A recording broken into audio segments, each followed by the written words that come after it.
जी बिस्मिल्लाहिर्रहमानिर्रहीम, अस्सलाम वालेकुम। जी आज हमारा KF2 का है लेक्चर नंबर 34 ही है ना जी। कल हमने स्टार्ट किया था अपना fourth head of income from other sources, और उसमें हमने पॉइंट्स डिस्कस किए थे। कहाँ तक? पॉइंट नंबर 13 तक। शाबाश, 2 मिनट लगा के ये पॉइंट नंबर 13 तक एक बार रिवाइज करें। शाबाश शाबाश शाबाश, रिवाइज करें। मुझे बात बताएं, जो प्रॉफिट और डेट है इसमें सिर्फ कंपनी वाले का जाएगा, इसमें इनकम फ्रॉम अदर सोर्सेज या एओपी का और इंडिविजुअल का भी? एओपी और इंडिविजुअल का भी इनकम फ्रॉम अदर सोर्सेज है, लेकिन एफटीआर इनकम है, कंपनी का एनटीआर इनकम होता है। फिर आप लोग एग्जाम टिप्स में ये बात की ये कंफ्यूज का, it does not fall under FTR, मतलब एफटीआर में नहीं जाना चाहिए तब जो है इनकम फ्रॉम अदर सोर्सेज में। ये क्या बात की आप? कहाँ पे? एग्जाम टिप्स में देखिए आपने ये एक रीजन दी हुई है ना कि एफटीआर के अंदर फॉल ना करे तब इनकम फ्रॉम अदर सोर्सेज में जाएगा। तो नीचे आप बोल रहे हैं कि एफटीआर भी है और नीचे जा भी रहा है, ये क्या बात है? क्या मैंने बात की है ऊपर?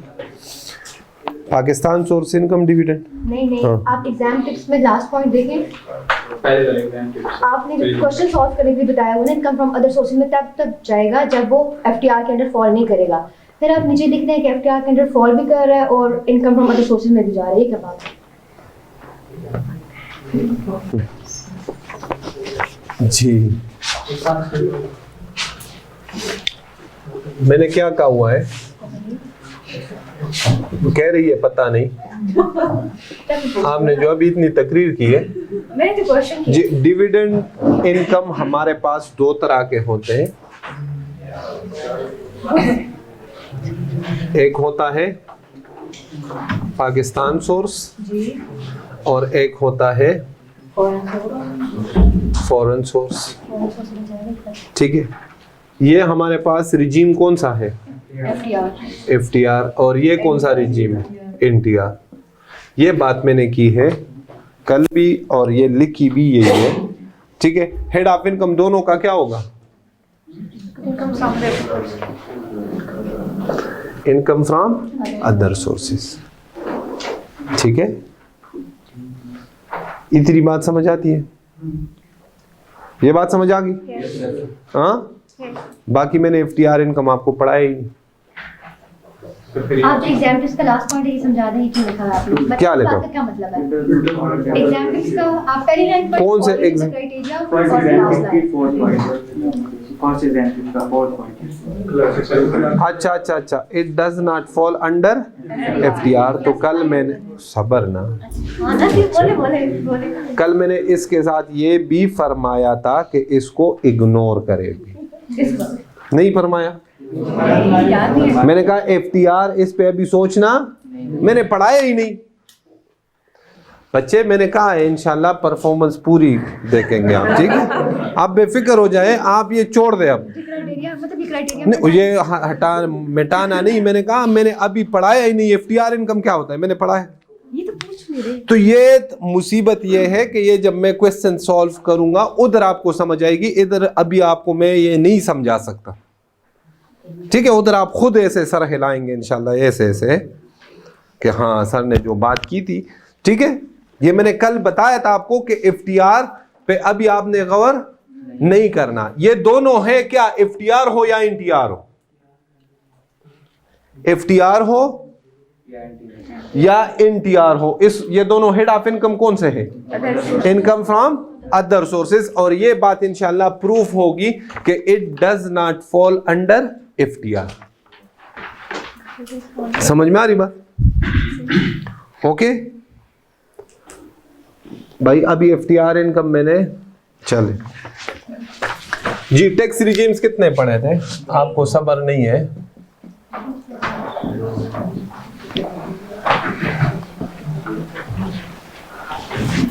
टैक्स रिजीम्स कितने पढ़े थे?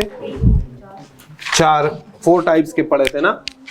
एक हमने पढ़ा था एनडीआर, एक हमने पढ़ा था सेपरेट ब्लॉक ऑफ इनकम, एक हमने पढ़ा था एफटीआर इनकम, और एक पढ़ा था मिनिमम। ये पढ़े थे, ठीक है, ब्लैक। हाँ जी, ठीक हो गया। ये हमने पढ़ा था एनटीआर पे। हमने कहा था कि ये टैक्स रिजीम हम सिर्फ और सिर्फ किसके लिए इसको बाइफरकेट करते हैं, टैक्स के लिए। इसमें हमने कहा था सैलरीड और नॉन सैलरीड के रेट्स लगेंगे, इस पे सेपरेट टैक्स लगेंगे। ये हमने अभी तक इसके सेपरेट टैक्स रेट से भाई वो कह रहे पढ़े ही नहीं जी। इसमें हमने गोल्डन हैंडशेक पढ़ा है, 37A है, और immovable disposal of immovable property कौन सी, ओके। ये हम 3 इसमें कवर किए हैं और यही 3 आपके कोर्स में है। इसके अलावा सेपरेट ब्लॉक और नहीं आएगा। जो हम 3 ऑलरेडी पढ़ चुके हैं, सेपरेट ब्लॉक ऑफ इनकम आपके कोर्स में यही है, इसके अलावा चौथा नहीं आएगा, ठीक है। अब आ जाए एफटीआर। एफटीआर इनकम जो होती है, जो एफटीआर जो टैक्स रिजीम लगेगा, कौन सा एफटीआर। ये एफटीआर हमने कहा था stands for final tax regime, या इसको हम कहते हैं प्रिजम्पटिव टैक्स रिजीम। क्या कहते हैं, प्रिजम्पटिव टैक्स रिजीम, मतलब पीटीआर भी कहते हैं। क्या कहते हैं, पीटीआर, ठीक हो गया। अब नाम से क्या पता चलता है, क्या लिखा हुआ है, फाइनल। ये कौन सा टैक्स है, ये होता है एडवांस टैक्स। कौन सा टैक्स, और ये टैक्स क्या होता है, full and final. Income from other sources जो हमारे पास एफटीआर में नहीं है, जिसके साथ एफटीआर नहीं लिखा, जैसे ग्राउंड रेंट हो गया, जैसे plant and machinery along with building, ठीक है। जैसे हमने पढ़ा था सबलेटिंग, जो इनकम फ्रॉम प्रॉपर्टी में भी पढ़े थे। वो कौन सा रिजीम है, उस पे कौन सा रिजीम एप्लीकेबल है, नॉर्मल टैक्स रिजीम, एनटीआर। कुछ ऐसी इनकम्स है इनकम फ्रॉम अदर सोर्सेज की, जैसे डिविडेंड इनकम है, उस पे कौन सा एप्लीकेबल है, एफटीआर इनकम। एफटीआर इनकम क्या है, एडवांस। ये कौन सा टैक्स होता है, full and fine. For example, एक बंदा 10,000 रुपए डिविडेंड इनकम अर्न करता है। एग्जांपल, डिविडेंड इनकम कितनी कमाई, 10,000। अब मुझे बताएं, पाकिस्तान में अगर कोई बंदा नॉर्मल टैक्स रिजीम में फॉल कर रहा हो और वो 6 लाख या 6 लाख से कम इनकम कमाए एनटीआर वाली, तो उस पर टैक्स नहीं। ये कौन सी है, एफटीआर। कितनी कमाई, बाकी 1 रुपए भी नहीं कमाया, ये फिर भी टैक्स देगा कितने % के हिसाब, कितना आया, ये क्या आएगा, टैक्स। फुल एंड फाइनल, ये क्या होता है, फुल एंड फाइनल। अब ये बंदा जब अपना रिटर्न फाइल करेगा, तो फॉर एग्जांपल हम कह देते हैं कि चलो इसकी इनकम फ्रॉम सैलरी है 3 लाख रुपए, ठीक है। इनकम फ्रॉम बिजनेस भी है इसकी 20,000 रुपए। इनकम फ्रॉम अदर सोर्सेज भी है कितने, हम कह देते हैं कि इनकम फ्रॉम अदर सोर्सेज है 50,000। यहां पे मैं मेंशन करूंगा इनकम फ्रॉम अदर सोर्सेज कौन से वाले, एफटीआर है। कौन से वाले, एफटीआर। कितनी है, 10,000, ठीक हो गया। ये मेरे पास क्या आया, टोटल इनकम। मैंने क्या कहा, ये टोटल कितनी आई, 3, 20, 70, 80, 380,000। मैंने क्या कहा, एफटीआर इनकम पे कौन सा टैक्स होता है, फुल एंड फाइनल। ये 1,500 रुपए, ये कौन सा टैक्स है, फुल एंड फाइनल। ये टैक्स न किसी के अगेंस्ट एडजस्टेबल है, न इसमें कमी आ सकती है। ये वो बाकी टैक्स बने या ना बने, ये टैक्स वो डिपार्टमेंट को पे करेगा। अब देखें, और ये कौन सा टैक्स होता है, एडवांस, मतलब पे कर चुका है एडवांस में, ठीक है। अब मुझे बताएं, इनकम फ्रॉम अदर सोर्सेज जो कौन सी वाली है, एफटीआर, कितनी है, फुल एंड फाइनल 10,000। ये लेस कर दे, टैक्सेबल इनकम कितनी आई, क्योंकि इस पे कौन सा रिजीम लगेगा, FTR, तो इस पे इंटीआर के इनकम से निकाल दे। अब टैक्स ऑन रुपीज 3,70,000 कितना आता है? 0। ठीक हो गया। तो टैक्स ऑन FTR कितना आया? FTR इनकम कितना आया? 1500। टैक्स लाइबिलिटी कितनी आई? 1500। पे कितना आप किया है? एडवांस टैक्स कितना पे किए? 1500। कितना है? समझ में आ रही बात? टैक्स पेबल कितना आया? 0। मतलब अगर इसको देखे, अगर इस इनकम को मैं यहां पे शो ना करूं, ये नोट कर लिया, पिक्चर बनाए, पिक्चर में बेशक अब ये आप समझ लें, अगर यहां पे मैं इसको नोट ना करूं, क्या ना करूं, और यहां पे इसका टैक्स भी नोट ना करूं,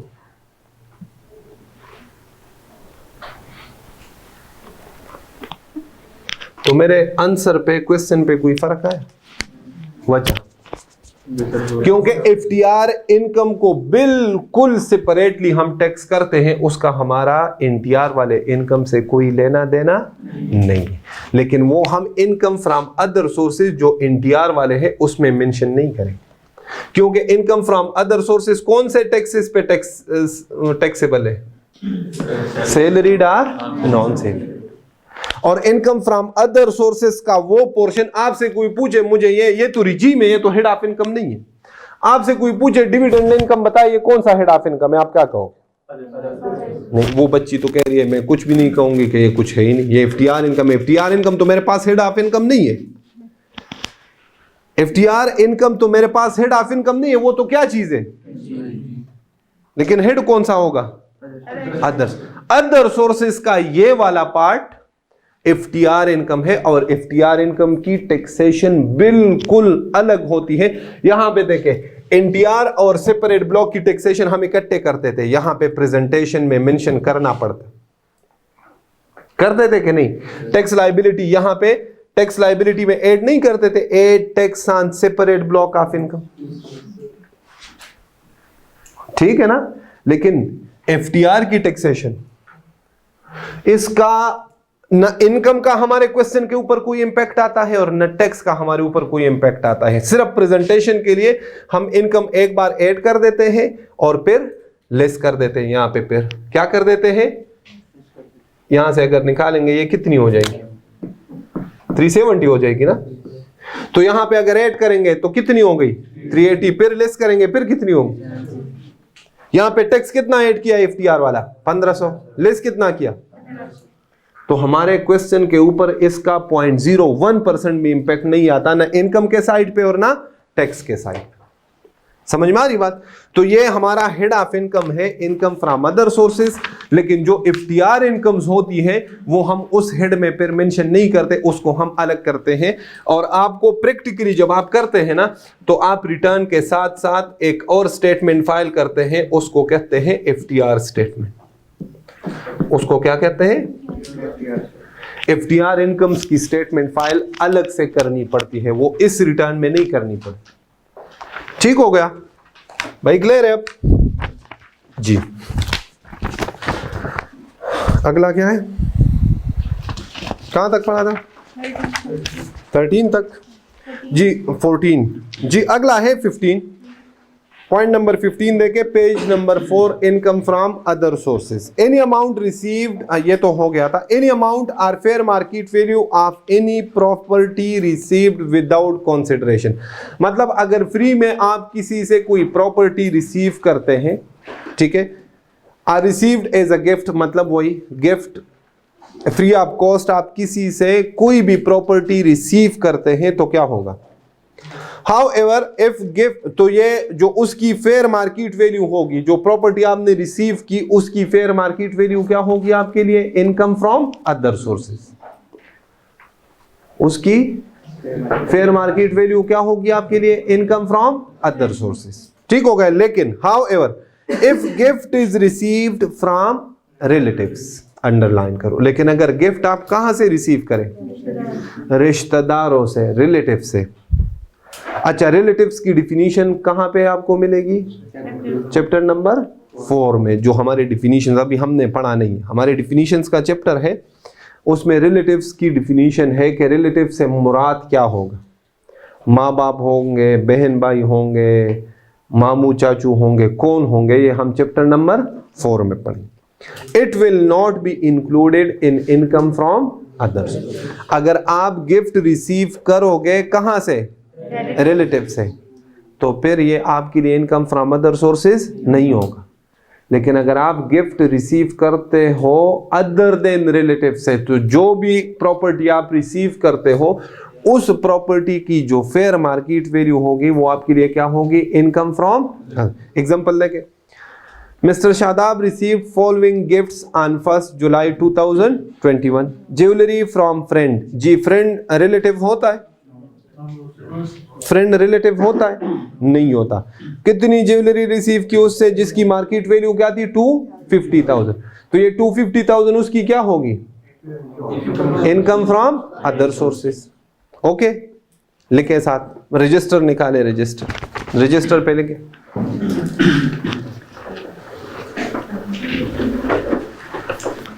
जी लिखे, एग्जाम्पल आंसर लिखे। Income from other sources, income from other sources में क्या आएगा? 250,000 नीचे ब्रैकेट में लिख ले, इसके सामने 250,000 लिखे, नीचे ब्रैकेट में लिखे गिफ्ट फ्रॉम, हाँ, या इसको वर्किंग कर लेना, working 1। Income from other sources working 1, income from other sources को वर्किंग 1 लिख ले, वर्किंग 1 नीचे करे करे करे। गिफ्ट रिसीव किया, वर्किंग 1 में लिखे इनकम फ्रॉम अदर सोर्सेज, और पहला लिखे गिफ्ट फ्रॉम फ्रेंड। ज्वेलरी कितनी की? जो फेयर मार्केट वैल्यू है वही क्या हो जाएगी? Income from other sources. ठीक हो गया जी। सेकंड क्या कह रहे हैं? A painting from her his sister having fair market value of ₹3 lakh. जी, बहन रिश्तेदारों में आती है कि नहीं आती? आती है। अच्छा, रिलेटिव्स के साथ अभी आप सिर्फ इतना लिख ले, ब्लड रिलेशनशिप, रिश्तेदार, हर रिश्तेदार नहीं जो हम बनाते, हाँ हम नहीं बनाते होते, हाँ, जो आपका गरीब सगा चचाजाद भाई होगा, कहता है ये हमारा पड़ोसी है, मैं नहीं जानता इसको, शादी के बाद। जी, अब भी नहीं है आपकी रिश्तेदार।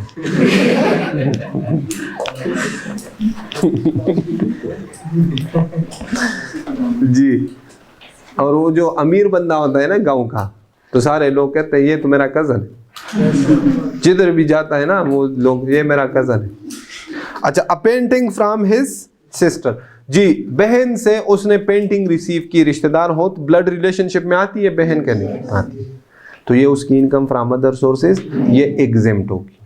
ये क्या होगी? एग्जेम्प्ट। इनकम रिकॉर्ड नहीं करेंगे। आगे देखें, बात यहाँ खत्म नहीं हुई। ही sold both on 31 March 2022 for ₹290,000 and ₹310,000। जी देखे, पहला गिफ्ट क्या रिसीव किया था? ज्वेलरी। ज्वेलरी हमारे पास कौन सा एसेट है? Capital asset. कैपिटल, कैपिटल, पहले कैपिटल बोले भाई, सीक्वेंस में जाने। कौन सा एसेट है? कैपिटल एसेट की जब क्या होती है डिस्पोजल, तो क्या आता है? गेन या लॉस। तो कौन से हेड में जाता है? Income from capital gain. Section कौन सा है? तो वर्किंग 2 में करे इनकम फ्रॉम कैपिटल गेन्स। एक ही चीज है, 2 बार इनकम रिकॉर्ड करवा रहे।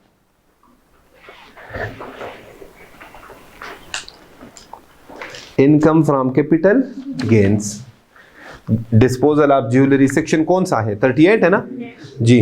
कितने का मिला था? 250 का। सेल कितने का किया? 290।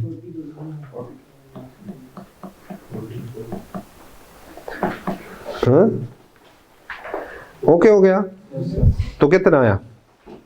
अच्छा, ये जो है ना, jewellery from friend having fair market value of ₹250,000। अच्छा, इसमें आपने ये याद रखना है कि जब कभी हमें गिफ्ट मिलता है, कैपिटल गेन्स में पढ़ा कॉस्ट, यहाँ पे कॉस्ट नहीं गिवन, तो हमारी मजबूरी है कि हम क्या लेंगे, फेयर मार्केट। अगर कॉस्ट गिवन होती तो फिर हमने ओरिजिनल कॉस्ट लेनी है दोनों केसेस में, ये बात याद रखना, ठीक है जी। दूसरे में कम ज्यादा जितना भी हो कॉस्ट हमने लेना, ओरिजिनल कॉस्ट लेनी है, क्या लेनी है, ओरिजिनल। और दूसरा क्या है, डिस्पोजल ऑफ पेंटिंग। 3,10,000 का सेल किया और जब मिला था उस दिन वैल्यू क्या थी, 3 लाख, तो 10,000 वो, और 2,50,000 इनकम फ्रॉम अदर सोर्सेस, तो आपके पास टैक्सेबल इनकम कितनी आई, 3 लाख। ये सिर्फ और सिर्फ आपसे सॉल्व करने का मकसद क्या था, देखें हमारे पास एक्टिविटीज होती है, क्या होती है, और जब भी हम टैक्सेबल एक्टिविटी को फेस करते हैं तो हम इनकम रिकॉर्ड करेंगे। किसको फेस करेंगे भाई, किसको फेस करेंगे, टैक्सेबल एक्टिविटी को। देखिए मैं आपको एग्जांपल देता हूं, जैसे इस एग्जांपल में टैक्सेबल एक्टिविटी हुई क्या चीज, गिफ्ट या free of cost. Income tax ordinance ने कहा कि इस तरह अगर आपको कोई एसेट मिलता है, कोई भी प्रॉपर्टी मिलती है, तो ये मेरे नजदीक क्या है, तो इससे क्या जनरेट होगा, अगर जनरेट हो रहा है तो वो आपने क्या रिकॉर्ड करनी है, इनकम। ये प्रॉपर्टी मुझे मिली, सारी जिंदगी मेरे पास पड़ी हो, मैं इसको टैक्सेबल एक्टिविटी में इन्वॉल्व ना करूं तो मेरी इनकम मैं रिकॉर्ड कर चुका हूं, दोबारा मैं इनकम या लॉस रिकॉर्ड नहीं। क्या ये आराम से बैठ गया जब प्रॉपर्टी मिली, नहीं मिला, इसने इसको दूसरे टैक्सेबल एक्टिविटी में इन्वॉल्व किया, और वो क्या था, डिस्पोजल ऑफ कौन सा एसेट। हमने पढ़ा है कि इनकम टैक्स ऑर्डिनेंस में भी ये क्या कंसिडर होती है भाई, टैक्सेबल एक्टिविटी है कि नहीं। हमने पढ़ा था जब ये दो बातें होंगी, कौन कौन सी, कैपिटल एसेट और दूसरा, तो हमारे पास क्या आएंगे, ओके हो गया। यहां से क्या आए, पैसे आए, कितने, 3 लाख रुपए फॉर एग्जांपल आए, कितने, ये 3 लाख अब सारी जिंदगी मेरे पास पड़े हैं, मैं इस पे टैक्स नहीं दूंगा। लेकिन इस 3 लाख को मैंने कहां पे यूज किया, कहां पे, बिजनेस में। क्या शुरू किया, बिजनेस। लॉ कहता है ये आपने फिर क्या कर लिया, टैक्सेबल। अब यहां से जो इनकम आएगी वो भी मैं रिकॉर्ड करूं। समझ में आ रही बात। तो मतलब अगर हम जब टैक्सेबल एक्टिविटी में इन्वॉल्व होंगे तब तक हम रिकॉर्डिंग करेंगे अपनी इनकम की या लॉस की। ठीक हो गया। अगर नहीं करेंगे, ये प्रॉपर्टीज को मिली, ये खुद यूज करे, सारी जिंदगी यूज करे, जब मिली वो टैक्सेबल एक्टिविटी थी उस टाइम रिकॉर्डिंग कर। लेकिन अगर ये कौन सा एसेट हो और इसको क्या कर दे, तो लॉ के नजदीक ये क्या है भाई, इनकम टैक्स ऑर्डिनेंस में ये क्या है। अगर यहां से पैसे आए कितने, यूज कर ले, कोई टैक्स नहीं है, सारी जिंदगी बैंक में पड़े हो, कोई टैक्स नहीं। एक बार टैक्स दे दिया एक अमाउंट पे, फिर दोबारा टैक्स।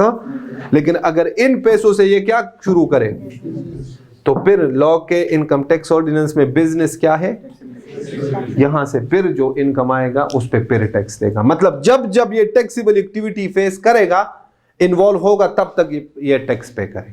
अगर टैक्सेबल एक्टिविटी में इन्वॉल्व नहीं होगा तो ना करे। बस एक इनकम पे एक बार टैक्स है, डबल टैक्सेशन नहीं है पाकिस्तान। ठीक है, आपने एक इनकम पे एक बार टैक्स पे कर दिया और वो इनकम आपके पास सारी जिंदगी पड़ी हो, तो आप उस पे दोबारा आपसे कोई टैक्स नहीं मांगेगा। हाँ, कंडीशन क्या लगाई, अगर आपने इस इनकम को फर्दर टैक्सेबल एक्टिविटी में इन्वॉल्व ना किया तो। ये साथ में कंडीशन लगाई हुई है। लेकिन जब आप टैक्सेबल एक्टिविटी में फेस करोगे, इन्वॉल्व होंगे, तब तक आपकी टैक्सेशन होगी। ओके हो गया। तो ये एग्जांपल इंपॉर्टेंट था इस पॉइंट ऑफ व्यू से कि यहाँ पे जब उसको फ्री में मिला उस time income from other sources record कर ली, लेकिन उसी साल में ये कैपिटल एसेट तो उसने डिस्पोज ऑफ किया, फिर income from capital gains record करेगा। अगर इस अमाउंट को बिजनेस में यूटिलाइज करे और बिजनेस से इनकम आए, फिर इनकम फ्रॉम बिजनेस रिकॉर्ड करे। समझ में आ गई बात जी। Subject to the provision discussed above 15 नहीं, ये 15 ये 15 any amount received as a loan, advance, deposit for issuance of shares or gift by a person in a tax year from another person not being a banking company or financial institution shall be taxable under the head income from other sources। जी क्या कह रहे?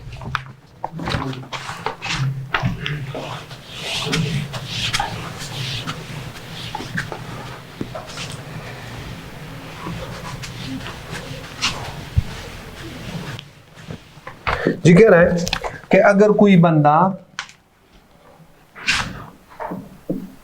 Mister x की बात कर रहा है कि ये क्या रिसीव करे, लोन रिसीव करे, कैश की बात करे, गिफ्ट रिसीव करे, एडवांस किसी भी नाम से, या फिर इसने शेयर्स इशू करने हैं और इशू ऑफ शेयर्स के लिए एडवांस किससे रिसीव करे? करे किसी ऐसे बंदे से रिसीव करे जो कि नॉट अ बैंकिंग कंपनी हो, मतलब ये बैंक ना हो या फाइनेंशियल इंस्टीट्यूशन ना हो। ठीक है, इन दो के अलावा इस बंदे का कोई भी स्टेटस हो, जो ट्रांसफरर है, जो रिसीवर है, उसकी बात नहीं कर रहा। जो बंदा लोन या गिफ्ट या एडवांस पे कर रहा है वो बैंकिंग कंपनी ना हो और फाइनेंशियल इंस्टीट्यूशन, तो इस बंदे के लिए ये अमाउंट होगी इनकम फ्रॉम अदर सोर्सेज। हाँ, अगर बैंक से हम लोन ले लें तो वो हमारे लिए इनकम फ्रॉम अदर सोर्सेज नहीं होगी। बाप से बेटा लोन ले ले, इनकम फ्रॉम अदर सोर्सेज। क्या ले ले? क्योंकि बाप तो बैंकिंग कंपनी नहीं है ना, फाइनेंशियल इंस्टीट्यूशन नहीं है। बाप बेटे को लोन देगा तो क्या होगा? Income from other sources. दोस्त को लोन दे दे क्या होगा? बाई को लोन दे दे क्या होगा? Income from other sources. हाँ, गिफ्ट की एक्सेप्शन है कि आप अगर गिफ्ट रिसीव करते हो लेकिन प्रॉपर्टी, क्या उधर क्या लिखा हुआ है? प्रॉपर्टी, और रिलेटिव से रिसीव करते हो तो आपकी इनकम फ्रॉम अदर सोर्सेज नहीं होगी। ठीक है ना, वो ऊपर हमने पढ़ लिया, अभी पढ़ लिया। कह रहे इसके अलावा आप लोन रिसीव करते हो भाई बहन से, भाई से, बाप बेटे से, बेटा बाप से। ठीक है, जो जिस बंदे से रिसीव कर रहे हो वो क्या नहीं होना चाहिए? हाँ, मैं बैंक चला जाऊं वहां से लोन ले लूं तो बैंकिंग कंपनी है ना, लोन ले लिया, ये मेरे लिए इनकम फ्रॉम अदर सोर्सेज नहीं होंगे। ओके, किससे लूंगा? बाप से लूंगा, दोस्त से लूंगा, बहन से लूंगा, बेटे से लूंगा, मेरे लिए क्या होंगे? Income from other. इसके कुछ एक्सेप्शंस हैं। एक्सेप्शंस का मतलब क्या? कि ये हमारे लिए इनकम नहीं होगी, मतलब इनकम फ्रॉम अदर सोर्सेज नहीं होगी। किन केसेस में? 3 केसेस बता रहे हैं। Shall not be included under the head income from other sources. Number first, the payer is a person who holds a national tax number. जो बंदा है, एक्सेप्शंस में एक्सेप्शंस की बात कर रहा हूं। अगर जिस बंदे से आप लोन रिसीव कर रहे हो, इसका क्या हो? नेशनल टैक्स नंबर कैसे कहते हैं? एनटीएन। जब आप फाइलर बनते हो ना तो सबसे पहले आपका क्या बना जाता है? एनटीएन।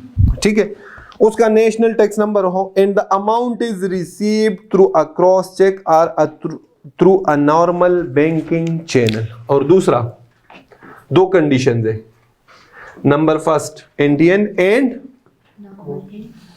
या तो ये पेमेंट किसके थ्रू ट्रांसफर हुई हो?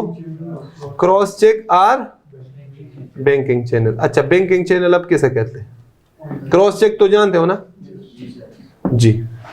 बैंकिंग चैनल का मतलब क्या है? Online transfer. ये मिस्टर ए चला जाए F8 में, इसके पास 10 लाख रुपए है और मिस्टर एक्स के अकाउंट में जमा कर दे, ये बैंकिंग चैनल होगा कि नहीं होगा? ये बैंकिंग चैनल नहीं होता।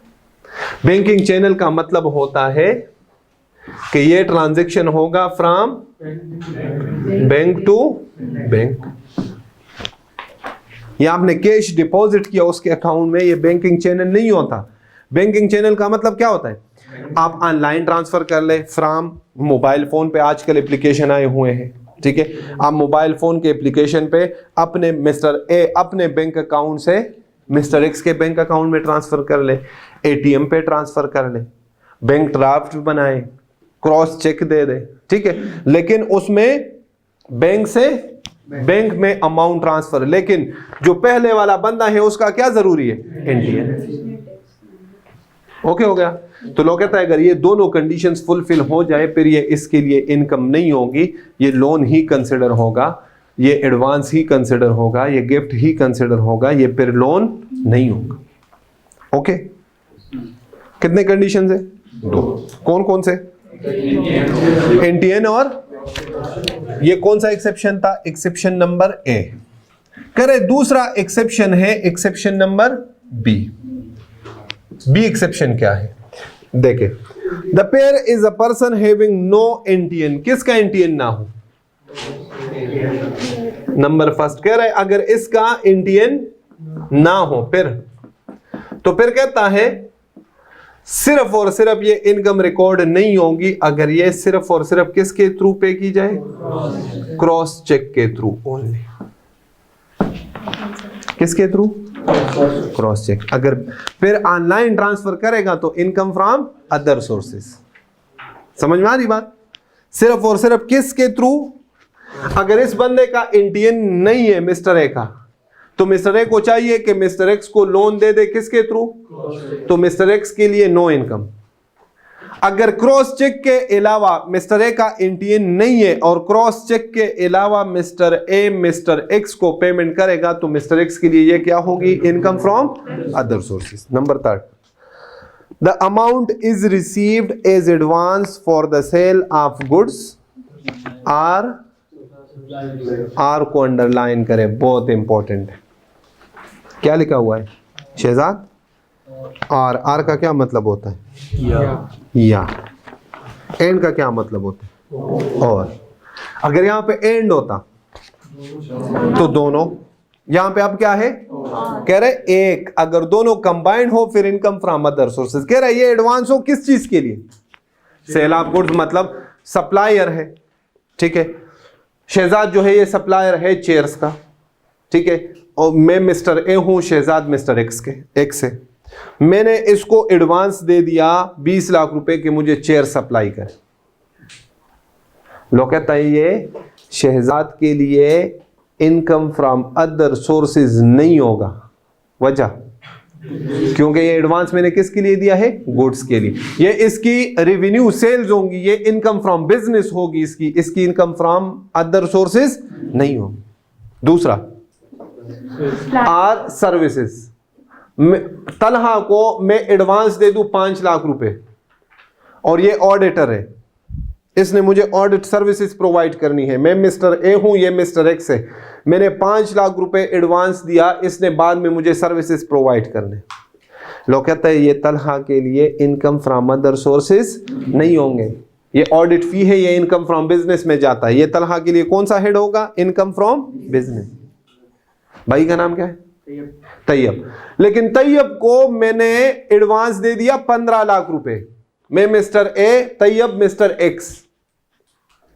और तैयब को मैंने कहा आपने मुझे 2 तरह के सर्विसेज प्रोवाइड करने, एक गुड्स सप्लाई करने हैं, क्या सप्लाई करने, और साथ में सर्विसेज भी, दोनों आपने करने। लोग कहता है ये तैयब के लिए income from other source. Okay, सब काम ही है कि वो गुड्स भी सप्लाई करता है। तो करे ना भाई, उसने क्या फांसी पे चढ़ाना है? सिर्फ बता रहा है कि ये आपके अदर सोर्सेज होंगे। तलहा बेटे वो कह रहे अदर सोर्सेज होंगे, उसको क्या कहा कि जाओ लटका लो इसको? सिर्फ हेड बता रहा है। हम क्यों इतने परेशान हो? देखिए सर, इसका काम ही है कि वो इस तरह का काम करता है जिसमें गुड्स मेरा काम भी है, मेरा काम भी यही है भाई। नहीं मतलब वो कह रहे business नहीं नहीं नहीं, उसने तलहा का काम तैयब का काम बता दिया, मेरा काम भी तलहा यही है, इंटरप्रिटेशन। या आप क्यों मेरे ऊपर डाल देते हो आपके ऊपर ही भाई? मैंने लिखा हुआ है, ये किसने लिखा हुआ है? टैक्स भाई ये इनकम टैक्स ऑर्डिनेंस है भाई, ठीक है। नोट्स मैंने आपके लिए आसानी पैदा की हुई है, नोट्स बनाए हैं, ये इनकम टैक्स ऑर्डिनेंस है, ठीक है। तलहा बच्चे ओके हो गया जी, ठीक है ना, समझ आ गई ये बातें? हाँ, तो कितने एक्सेप्शंस है? 3। या तो इंडियन हो, फिर किसी भी बैंकिंग चैनल के थ्रू ट्रांसफर करेगा तो रिसीवर के लिए इनकम फ्रॉम अदर सोर्सेज नहीं होगा। इंडियन ना हो, सिर्फ और सिर्फ क्रॉस चेक के थ्रू। और तीसरा, ये एडवांस हो for goods or for services. अगर ये एडवांस हो फॉर गुड्स एंड सर्विसेज, फिर income from other source. Okay, हाँ, ये एग्जांपल पढ़ेंगे ना, summary of the above provision, ये एग्जांपल 1 2 3 4 सॉल्व करोगे ना घर में, ठीक है, तो आपको समझ आ जाएगी। मैंने चैप्टर आज खत्म करना है। क्रॉस चेक क्या होता है? आपने बिजनेस लॉ पढ़ा है? पढ़ रहे हो? नहीं पढ़ रहे तो मैं क्यों पढ़ाऊं फिर जी। निगोशिएबल इंस्ट्रूमेंट है क्रॉस चेक बच्चे। क्रॉस चेक का मतलब होता है ना, क्रॉस चेक, क्रॉस चेक के ऊपर आप कैश विड्रॉ नहीं कर सकते, सिंपल। क्रॉस चेक पे आपकी पेमेंट ट्रांसफर होती है from bank account to bank account, बस इतना समझ। काउंटर पे कैश नहीं मिलता, ठीक है। क्रॉस चेक पे आपको काउंटर पे कैश, ये लाजमी फ्रॉम वन पर्सन के बैंक अकाउंट से दूसरे पर्सन के बैंक अकाउंट में अमाउंट ट्रांसफर, हाँ, जो जब उसके अकाउंट में ट्रांसफर हो जाए फिर वो कैश विड्रॉ कर, लेकिन क्रॉस चेक पे कैश विड्रॉ जी। Deductions allowed under the head income from other sources. Other sources में डिडक्शंस अलाउ है, हमने उधर भी पढ़ा था, याद है? यूटिलिटीज, एमिनिटीज, वो इनकम फ्रॉम प्रॉपर्टी में उसने रिसीव किए थे, जो एक्चुअल पेमेंट कर रहा था वो हम लेस करते थे, ठीक है। तो आप देखें, expenditures income in deriving income from other sources, however no deduction will be allowed for an expenditure of capital nature underline। capital nature के साथ क्या? डिप्रिसिएबल एसेट या फिर इंटेंजिबल एसेट। लेकिन इंटेंजिबल एसेट तो इनकम फ्रॉम अदर सोर्सेज में आता ही नहीं है। डिप्रिसिएबल एसेट कब आता है? Plant and machinery, building along with plant and, तो वो डिप्रिसिएबल एसेट्स, वो हमारा एक्सपेंस नहीं होता, उसको हम कैपिटल नेचर का एक्सपेंडिचर कहते हैं। कैपिटल नेचर का मतलब ये होता है जिसकी यूजफुल लाइफ मोर देन, तो उस पे हम फिर डिप्रिसिएशन चार्ज करते हैं। क्या चार्ज करते हैं? A person receiving profit on debt shall be allowed a deduction for any zakat paid by the person under Zakat and Ushr ordinance. इसके साथ ब्रैकेट में लिख ले chapter number 10, chapter number 10। A person receiving income from lease of building together with plant and machinery shall be allowed a deduction for the depreciation of any plant, machinery or building used and initial allowance for any plant or machinery used। इसके साथ लिख ले chapter number business. हाँ, तो अब number याद नहीं है, 10 11 या 9 है, तो इसके बाद 10 पर 12 चैप्टर नंबर 12, ठीक है। ये आपको मैं कहूंगा नहीं कि आप जाके देख ले, जब हम वो पढ़ेंगे ना और आप फिर कभी ये पढ़ोगे आपको ऐसे समझ आ जाएगी, क्योंकि ये पूरे टॉपिक्स है हमारे उन चैप्टर्स में, ठीक है जी। Inadmissible deduction, any expense which is allowed under the head under any other head will again not be allowed under this. मतलब एक एक्सपेंस आप दो जगहों पे लेस नहीं कर सकते। एक एक्सपेंस अगर कभी कभी ऐसे होता है ना, एक एक्सपेंस आता है, इनकम टैक्स ऑर्डिनेंस हमें ऑप्शन देता है, इस हेड में लेस करना है, यहां लेस करें, उस हेड में लेस करना है, वहां लेस करें। हम एक ही जगह पे लेस करेंगे जहां से दिल करे, जहां से आपको अच्छा लगे, लेकिन दोबारा नहीं करेंगे। नहीं, क्या फायदा? कुछ भी फायदा नहीं, कुछ भी नहीं, फायदा नहीं होता। समझ में आ रही बात जी? अगला, The expenses which are not allowed as deduction under the head income from business, underline करो, यहां पे उसने जान छोड़ा दी। कहता है इनकम फ्रॉम बिजनेस आप पढ़ोगे, उसमें मैंने पूरी एक लिस्ट बताई हुई है, जो एक्सपेंसेस इनकम फ्रॉम बिजनेस में नहीं अलाउ, वो यहां पे भी नहीं है। मतलब आपको हम कुछ रूल्स पढ़ेंगे एक्सपेंसेस के लिए, कि एक्सपेंसेस कब अलाउ होंगे, कब नहीं अलाउ होंगे। ये हम कौन से हेड में पढ़ेंगे? बिजनेस। तो कह रहा है बिजनेस में पढ़ लो उधर समझ लो, जो वहां पे नहीं अलाउ वो एक्सपेंसेस यहां भी नहीं अलाउ, बस सिंपल, उसने जान छुड़ा दी। ठीक है, कहता है मैं दो बार इसको एक्सप्लेन नहीं कर सकता। वैसे इनकम टैक्स ऑर्डिनेंस में अगर हम देखें ना तो ये सबसे आखिर में आता है, ये head of income, income from business इससे पहले आता है, लेकिन मेरा सीक्वेंस थोड़ा सा डिफरेंट है। मैं इनकम फ्रॉम बिजनेस को सबसे आखिर में पढ़ाता हूँ। उसकी रीजन क्या है, वो थोड़ा टेक्निकल और इंपॉर्टेंट है। उस टाइम तक बच्चों का कॉन्फिडेंस बिल्ड करना होता है कि हाँ यार हमें कुछ आता है। अब इनकम फ्रॉम सैलरी के बाद मैं बिजनेस स्टार्ट कर दूं तो आप सारे भाग जाओ कि ये सर क्या पढ़ा रहे हैं, ये क्या हो गया। समझ में आ रही बात? तो आपने परेशान नहीं होना है, हम इनकम फ्रॉम बिजनेस में पढ़ेंगे। और मैं बार बार कह रहा हूं कि मुझे याद दिलाना नहीं पड़ेगा, आप जब ये खुद पढ़ोगे फिर बाद में रिवीजन करोगे आपको समझ आए हाँ ये जो बात कर रहे हैं ठीक है, ये उधर हमने पढ़ा जी। अगला है tax on profit on debt, interest income. कौन सा इनकम? अगर कोई बंदा इंटरेस्ट इनकम अर्न करे, कल हमने पढ़ा था इंटरेस्ट इनकम अगर कौन अर्न करे, देखिए इंटरेस्ट इनकम अगर हो हमारे पास 3 तरह के पर्सन, कितने तरह के? 3 तरह के। कौन कौन से? एक है इंडिविजुअल एओपी, और दूसरा है इंटरेस्ट इनकम के लिए, और तीसरा है कंपनी। करे अगर interest income individual company earn करे ना तो ये इसके लिए कौन सी इनकम होगी? एनटीआर इनकम। और हेड कौन सा होगा पता है? Income from business. ये कौन से कंपनी कौन सी होगी भाई? ये कौन कमाते हैं? बैंक्स। तो बैंक्स का तो काम ही कारोबार ही है ना, इंटरेस्ट अर्न कर। तो बिजनेस बैंकिंग कंपनीज के लिए इंटरेस्ट इनकम कौन सा हेड ऑफ इनकम, और कौन सा? एनटीआर। टैक्स रिजीम कौन सा लगेगा? NTR. Salaried or non salary. Okay, अब एओपी के लिए और इंडिविजुअल के लिए ये एनटीआर इनकम भी होगी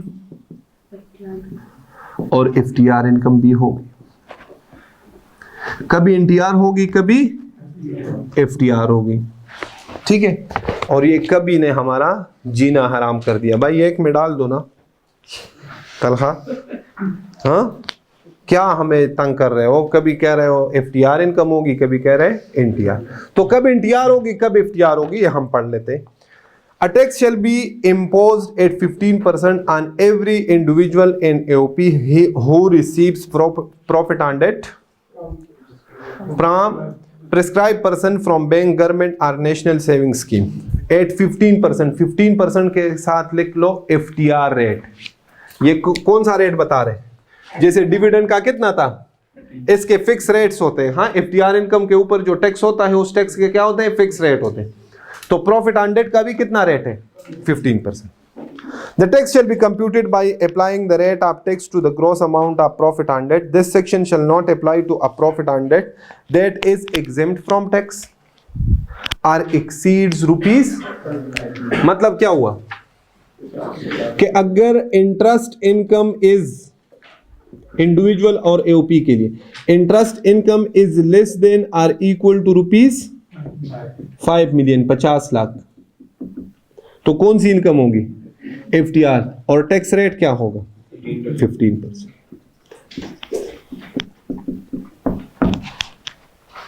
$50 लाख या 50 लाख से कम। और अगर इंटरेस्ट इनकम कितनी हो? 50 लाख से ज्यादा, तो फिर क्या होगा भाई? फिर कौन सी इनकम होगी? मतलब फिर कौन से रेट्स लगेंगे? फिर ये इनकम फ्रॉम अदर सोर्सेज में शामिल होंगे और इस पे रेट्स कौन से लगेंगे? सैलरीड और नॉन सैलरी। ओके, अगर 50 लाख या 50 लाख से कम हो तो कौन सी इनकम? FTR income. और एफटीआर रेट क्या होगा? 15%। अगर 50 लाख से कम हो फिर कौन सी इनकम? एनटीआर। फिर कौन से रेट्स लगेंगे? और head of income? Income from other sources. Okay. Withholding agent shall deduct tax on gross amount at the rate 15%. If profit on debt exceeds rupees 5 million for individual or AOP, it would be taxable under normal tax regime under the head income from If interest is earned through loan agreement, then is taxable under NTR in case of all persons, individual, AOP, company under the head income from. अगर आप दोस्त को loan दे दो, किसी को loan दे दो, आप company नहीं हो और आप लोन दे दो, ठीक है, और उस लोन पे आप इंटरेस्ट चार्ज करो, क्या चार्ज करो, तो फिर जितनी भी अमाउंट होगी ये आपके लिए क्या होगी, एनटीआर इनकम। कौन सी इनकम होगी, एनटीआर। ऊपर देखे एफटीआर कब होगी, पहले लाइन में देखे, who receives profit on debt from, underline करो, प्रिस्क्राइब पर्सन। ये लिमिट जो है 5 मिलियन है और 5 मिलियन से कम या ज्यादा, ये जब आप इंटरेस्ट इनकम कहां से कमाए, प्रिस्क्राइब पर्सन से। किन किन से, बैंक से, गवर्नमेंट से या नेशनल सेविंग स्कीम से। ओके, और अगला है profit on debt on Behbood saving certificates pensioners benefit account is taxable under NTR with maximum tax rates at the rate 10%। अच्छा, ये याद रखिएगा, ये जो सैलरीड और नॉन सैलरीड है ना एनटीआर, इसमें भी कौन सा टैक्स होता है, इसमें कौन सा टैक्स होता है, एडवांस टैक्स इसमें भी होता है। इसमें एडवांस टैक्स कितना होगा अगर एनटीआर होगी, 10%। लेकिन ये एडवांस टैक्स टैक्स लायबिलिटी में क्या होता है, एडजस्टेबल। याद है ना, टैक्स डिडक्टेड एट सोर्स, ये कौन से वाला टैक्स होता है, टैक्स डिडक्टेड एट सोर्स, जो इनकम फ्रॉम सैलरी में पड़ा था, याद है। हाँ, ये टैक्स लायबिलिटी के अगेंस्ट क्या होता है, एडजस्टेबल। समझ में आ रही बात। Note, for companies profit on debt falls under NTR chargeable under the head income from other sources, लेकिन स्लैश डाल के लिख ले income from business in case of banking companies. Banking companies के केस में ये उनके लिए कौन सा हेड ऑफ इनकम होगा, इनकम फ्रॉम बिजनेस।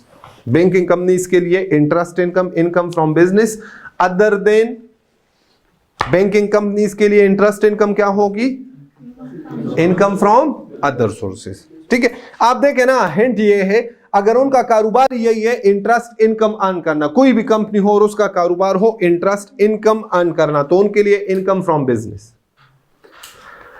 लेकिन एक ऐसी कंपनी जिसका कारोबार कोई और हो और वो इंटरेस्ट इनकम उसको मिले, तो उसके लिए income from other sources. Okay जी, खत्म हो गया जी। ये आप जो है रिवाइज करेंगे, ठीक है, हाँ, और इसी के साथ कल इंशाल्लाह ये पास पेपर्स इसके देख ले, बहुत आसान सा चैप्टर है, इसके पास पेपर्स देख ले आप। कल इंशाल्लाह हम अपना नया चैप्टर स्टार्ट करेंगे, चैप्टर नंबर 10, ठीक है, और वो है टैक्स क्रेडिट्स है। बस हेड्स ऑफ इनकम अब हमारे इंशाल्लाह एक ही रह गया, कौन सा, इनकम फ्रॉम बिजनेस। ओके जी, अल्लाह।